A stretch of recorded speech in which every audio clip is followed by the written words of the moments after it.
안녕하세요, 바빌론입니다. 오늘은 부동산과 유통에 대한 이야기를 한번 해보려고 합니다.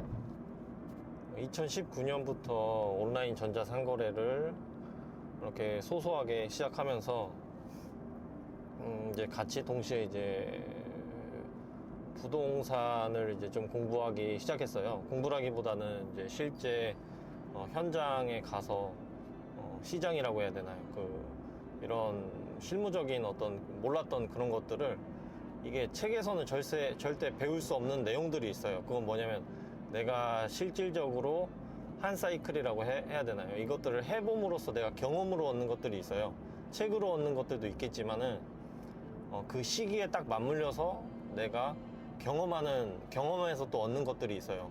그래서 이제 그런 것들을 했었는데, 저 같은 경우에는 처음에 유통이나 이런 온라인 전자상거래는 배우는 단계였지 뭘 모르는 상태였는데, 부동산은 처음에 돈을 좀 벌었어요. 이제 양도세도 내고, 이제 배액배상이라고, 아마 저희 동네에서 이렇게 상승장일 때 양도세 낸 사람들은 많이 있겠지만 배액배상 받은 사람들은 흔치가 않을 거예요. 근데 저도 그런 배액배상이라는 걸 한번 받아보고, 그러면서 이제 그런 것들로 좀 부동산으로 번 것들로 이제 유통에 대한 이런 것들을 조금씩, 아주 돈을 조금씩 집어넣으면서 배우기 시작했어요. 그때는 부동산이 아니라 유통이 아니라 왜 부동산에 돈을 집어넣냐면, 그때는 공급도 이렇게 많지가 않았어요. 그리고 일단 세상 자체가 뒤집혔기 때문에 그때는 한마디로 돈을 엄청 찍어내는 시기였고, 돈값이 똥값이 되는 시기였고, 나의 월급이나 이런 것들이 똥값이 되는 어떤 자산 가격이 미친 듯이 상승하는 그런, 그러니까 눈 감고 사도 얻은 거라도 돈 버는 그런 시기였기 때문에 당연히 유통이 아니라 부동산에 집어넣었죠. 그때는 이 소도시라고 해도 몇백을 집어넣어도 거의 대기업 세후 연봉에 대한 것들을 수익을 얻었으니까요. 거의 그러면서 그러니까 그때는 당연히 유통이 아니라 부동산에 돈을 집어넣어야죠. 어떤 것들을 300, 500 넣고 300짜리, 500짜리 넣으면은 돈이 그렇게 나오는 유통상품은 없잖아요, 그 시기에는. 그래서 그때는 당연히 부동산에 집어넣는 게 맞았습니다. 근데 지금 같은 국면은 사실 투자나 그런 국면은 아니에요. 많이 어느 정도 벌었다면 현금화를 많이 시켰던가, 아니면 뭐 부채를 뽑았었으면 그런 것들을 이제 많이 상환을 했다든지, 뭐 이런 포지션들이 취해지는 게 맞겠죠. 그리고 지금 같은 경우에는 굉장히 작은 돈이더라도 내가 소소하게 버는 돈들, 뭐 그런 것들에 대한 귀중함, 값진 것들, 그런 것들이 굉장히 크죠. 그러니까 지금은 작은 것들이 굉장히 큰 거예요. 돈값이 귀해지고 계절이 한마디로 바뀌었기 때문에. 그래서 그때는 처음에 했었고, 또 이제 유통을 하다 보면 이제 매출이 생겨요. 아무래도 매출이 생기면은 이 매출을 기반으로 어떤 사업을 하면서 어떤 그런 대출이라든지 이런 것들을 절대 재고자산이나 유통, 즉 다시 말하자면 내가 사업하면서 번 돈 좀 더 크게 해보려고 사업에 다시 들어가면 안 된다는 말이에요. 이게 무슨 말이냐면, 내가 사업을 하면서 유통은 굉장히 돈을 좀 낮게 뺄 수가 있죠. 낮게. 그러니까 금리 자체가, 유통이나 이런 거에 대한 금리는 다른 것보다 조금 낮죠, 다른 돈에 비해서. 그래서 그 돈을 재고나 이런 거에 까는 자산으로 들어가면 안 된다는 거예요. 예를 들어 시설로 또 들어간다든지 뭐 이러면 안 되는 거예요. 그런 자산들은 어디로 들어가야 되느냐, 그런 것들은 돈 나오는 부동산에 들어간다든지, 그래야 저는 맞다고 봐요. 일정 규모로 커지지 않기 전까지는. 그래서 이제 기반을 잡는다는 건데, 아무튼 그렇습니다. 그래서 유통과 부동산이 좀 잘 맞아요. 이게 한쪽에서는 이제 매출이 나고, 또 한쪽에서는 시간이 지나면 그런 거죠. 그러니까 거의 예를 들어 유통이나 이런 사업하면서 어떤 부동산을 취득했다 이러면 그거는 약간 퇴직금 같은 개념이에요.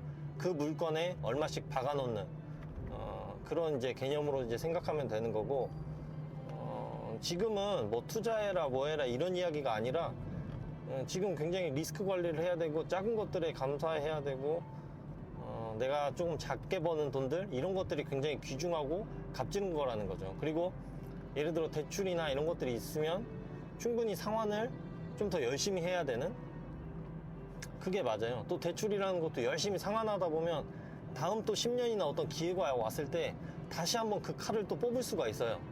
그러니까 투자라는 것은 아무 때나 칼을 뽑는 게 아니라 명중률이 중요해요. 그러니까 정밀 타격이라고 하죠. 한번 딱 들어갔을 때 그 화력이 엄청나야 되는 거예요. 그 투자금이라는 게 미사일이라면 그 미사일을 조준해서 쐈을 때 터져 나오는 돈들이 커져야 돼. 그러니까 그 미사일도 돈인데 아무 곳에다 아무 시기에나 쏘면 안 된다는 거죠. 그 버튼은 딱 한 번 누르는 겁니다. 근데 그때 그 계절과 그 시기와 예를 들어 공급이라든지 뭐 수요라든지 어떤 대외적인 변수라든지 뭐 세상이 뒤집혔다든지 이런 것들을 보면서 정밀 타격을 해야 돈을 번다는 거예요. 아무 때나 뭐 칼 뽑고 뭐하고 뭐 물론 이제 대출도 자산이다라는 그런 시기도 있지만은 지금은 그 시기가 아니라는 거죠.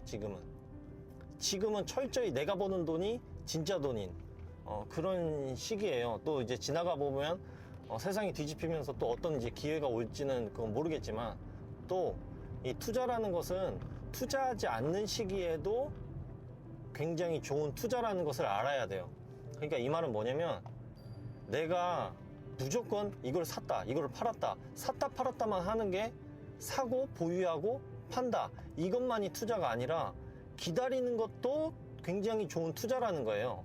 좋은 게 나올 때까지 기다리는 어느 시기에는 굉장히 개눈 감추듯이 없어지는 시기에는 빨리빨리 그걸 잡아야겠지만은 어느 시기에는 아니다 싶은 것들은 그냥 눈 감고 기다리는 것도 투자라는 거예요. 그거를 여러분들께서 아셔야 돼요. 그리고 최근에 뭐 유튜브를 이렇게 보다가 예를 들어 중소기업이나 이렇게 급여가 얼마 되지 않으신 분이 뭐 잘 쓰지도 않고 이러다가 주식 투자나 이런 것들을 잘못해가지고 조금 굉장히 힘든 어떤 그런 영상을 우연찮게 유튜브 알고리즘 때문에 이제 시청하게 됐는데 좀 안타까운 일이죠. 그러니까 내가 소득이 많지 않을 때는 무슨 일을 해야 되냐면 배워야 돼요.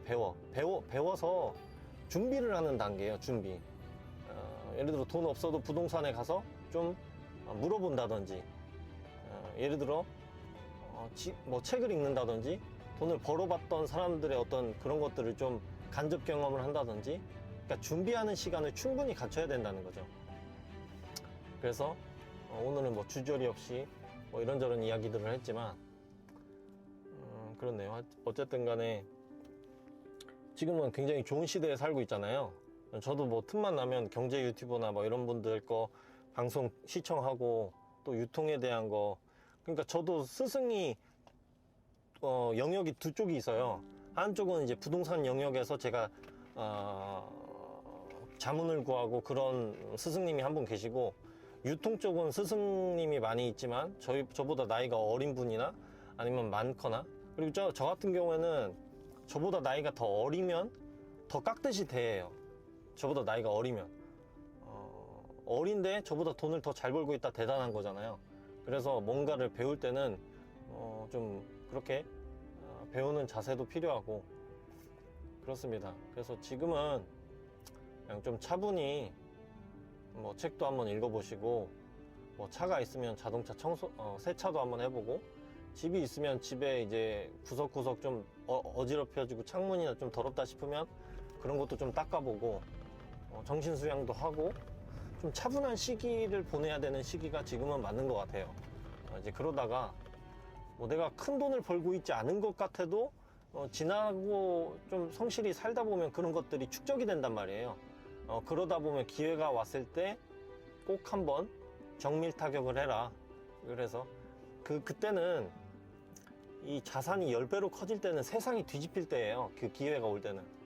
그때는 이 미국부터 돈을 풀 때에는 나도 똑같이 돈을 갚는 게 아니라 똑같이 심지까지 뽑아내듯이 내가 그 감당할 수 있는 선이 되면 똑같이 늘려야 되는 게 맞고 미국에서 돈을 걷어들이기 시작하면 똑같이 저희도 준비를 해야 되는 겁니다.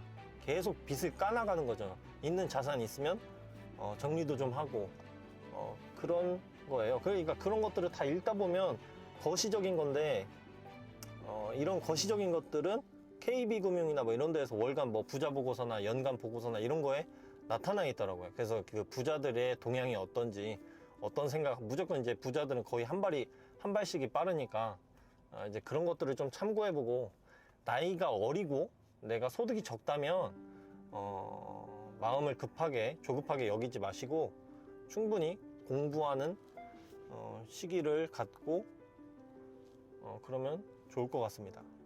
네, 오늘도 주저리 없이 영상을 켜봤는데 어쨌든 너무 급할 필요 없어요. 어떤 영상도 보면은 누구나 한 40대 정도 되면 큰 부를 누구나 이룬다고 하는데, 근데 부를 이루는 것보다 중요한 거는 관리잖아요. 관리. 유지해 나가는 게 사실 더 어려운 건데, 어쨌든 여러분들도 뭐 틈나면 유튜브 경제 뭐 이런 것도 좀 시청하시고 그러면서 좀 많이 성장하시기를 바라봅니다. 네, 오늘도 고생하셨습니다.